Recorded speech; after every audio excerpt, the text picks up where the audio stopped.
नमस्कार दोस्तों, बहुत बहुत स्वागत है आपका हमारे यूट्यूब चैनल पर। कैसे हो? तो दोस्तों, शिक्षक भर्ती वर्ग 3 लगभग आप खत्म ही हो चुकी है। कल एक लास्ट डे है इसकी एग्ज़ाम का। उसके बाद ये पेपर आपके द एंड हो जाएंगे। उसके बाद फिर आपको मौका दिया जाएगा आपत्ति लगाने का। आपत्ति जरूर लगाइए, क्योंकि आपत्ति लगाने के बाद आपके नंबर बढ़ेंगे। और अगर आपने जिस पर आपत्ति लगाई है वो आपत्ति में अगर उन प्रश्नों का अगर निरस्त किया गया तो आपके निरस्त करने से आपके प्रश्न आपको बोनस अंक दिया जाएगा। कैसे दिया जाएगा, फार्मूला क्या है, वो सब कुछ मैं बताऊंगा। आपको याद होगा जिन्होंने वर्ग 1 वर्ग 2 की दी थी, तो दोस्तों वहाँ से 10 से 15 प्रश्नों पर आपत्ति, 20 प्रश्नों पर आपत्ति लगाई थी।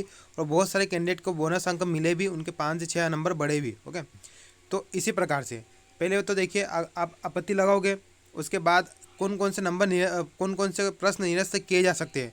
निरस्त किए जाने के कारण यहाँ पर क्या है, आप ये भी देख लीजिए। फिर मैं आपको बताऊंगा आपको बोनस अंक कैसे मिलेंगे। पहली बात तो, अगर प्रश्न की संरचना ही गलत है, मतलब प्रश्न का कोई सेंस ही नहीं बन रहा है। ओके, दूसरी बात कि उत्तर के रूप में दिए गए विकल्पों में एक से अधिक विकल्प सही हो, तो एक ये क्वेश्चन दोस्तों, मैंने जब एग्ज़ाम दी थी उसमें एक क्वेश्चन था, उसमें दो ऑप्शन सेम थे। जैसे 4 ऑप्शन आते हैं, तो ए ऑप्शन 1 और ऑप्शन 2 दोनों सेम था। ओके, तो मुझे लग रहा है कि वो क्वेश्चन निरस्त होगा। ओके, दूसरी बात, कोई भी विकल्प सही ना हो। ऐसा भी होता है कि व्यापम कोई भी विकल्प उसमें सही नहीं होता है ना। दूसरी बात कि यदि प्रश्न पत्र की किसी प्रश्न के अंग्रेजी एवं हिंदी अनुवाद में भिन्नता हो, जिस कारण दोनों के भिन्न भिन्न अर्थ निकलते हो, और सही एक भी उत्तर प्राप्त न होना, मतलब लैंग्वेज प्रॉब्लम के कारण कोई भी उत्तर नहीं मिल रहा, वहाँ पर सही उत्तर नहीं प्राप्त हो रहा है।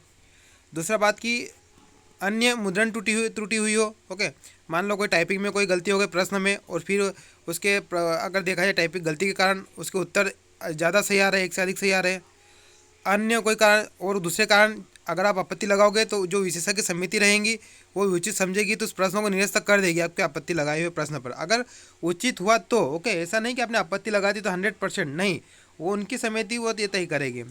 दूसरी बात, प्रश्न पत्र विषय विशेषज्ञ समिति द्वारा दी गई अनुशंसा अनुसार ऐसे निरस्त किए गए प्रश्नों के लिए सभी को इस प्रश्न पत्र में उनके द्वारा अर्जित अंकों के अनुपात में पीबी अंक प्रदान करता है। मतलब पीबी आपको बोनस अंक देगा अगर प्रश्न निरस्त हुए। अब यहाँ पर उन्होंने क्लोज वर्ड डाला है कि भले ही उसने निरस्त किए गए प्रश्नों को हल किया हो या नहीं, आपने भले ही जो प्रश्न निरस्त हो रहे वो प्रश्न वहाँ पर टिक करके आए हैं नहीं आए, ये फर्क नहीं पड़ता। ऐसा नहीं है कि सर मैं ये प्रश्न करके नहीं आया तो मुझे इसका बोनस मिलेगा, नहीं, आपको अंक मिलेंगे अगर प्रश्न निरस्त हुए तो। ओके, चलिए, आप प्रश्न निरस्त होने की क्या रूल है आप वो देख लीजिए।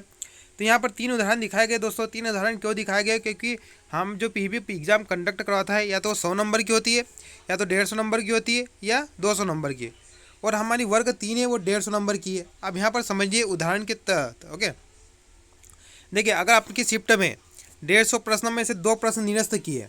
ओके, अब यहाँ पर ध्यान रखना, 202 प्रश्न निरस्त किए तो आप कितने प्रश्न बचे? 148। अब ये 148 प्रश्न बचे हैं। ओके, अब 148 में से आप 140 अंक प्राप्त कर रहे हो। आप किस में से प्राप्त कर रहे हो? 148 में से कर रहे हो, ना कि 150 में से, क्योंकि 2 प्रश्न तो उन्होंने निरस्त कर दिए। तो आपका पेपर कितने प्रश्नों का हो गया? आपका पेपर हो गया 148 प्रश्नों का होगा, और 2 प्रश्न क्या हो गए? निरस्त हो गए। तो आपको 2 प्रश्न निरस्त होने पर कितने अंक मिलेंगे उसका फार्मूला देख लीजिए। तो 140 आपने प्राप्त किया, और 150 का पेपर था, लेकिन दो प्रश्न निरस्त हो गए तो 148। ओके, इसको सॉल्व करोगे तो यहाँ पर जो अंक आएगा वो 141.89, मतलब यहाँ पर आपको लगभग 1.89, लगभग 2 नंबर का लगभग मैक्सिमम है ना, मतलब कि अप्रॉक्सीमेटली लगभग 1.89 यहाँ पर आपको फ़ायदा हुआ।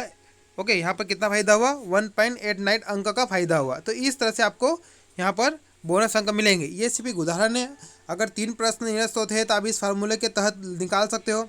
अगर 4 प्रश्न निरस्त होते हैं, 5, 10 निरस्त होते हैं, तो इस फार्मूले के तहत आप अपने निकाल सकते हो कि आपको बोनस अंक कितना मिलेगा। ओके दोस्तों, नंबर बढ़ना नॉर्मलाइजेशन के द्वारा बढ़ते हैं, लेकिन नॉर्मलाइजेशन में नंबर बढ़ना वो बोनस अंक नहीं है, उसमें नंबर कम भी हो सकते हैं। ओके, वो तो आपको नंबरों को नॉर्मलाइज कर रहे हैं। इस तरह से आपको बोनस अंक वर्ग 3 में मिलेंगे। अभी जब आपत्ति लगाने का टाइम मिलेगा तब आपको पता चलेगा कितने नंबर बढ़ने वाले हैं, बोनस होगा, कितने प्रश्न निरस्त होने वाले हैं। ठीक है दोस्तों, तो इस तरह से आपको बोनस अंक मिल सकते हैं। वीडियो पसंद आया तो जरूर लाइक कीजिए। अगर आप वर्ग 3 की अपनी एग्जाम दी तो चैनल को जरूर सब्सक्राइब कर लीजिए। आपको बहुत ही अच्छा यहाँ पर जानकारी मिलेगी दोस्तों, बिल्कुल रियल और फैक्ट। Thank you.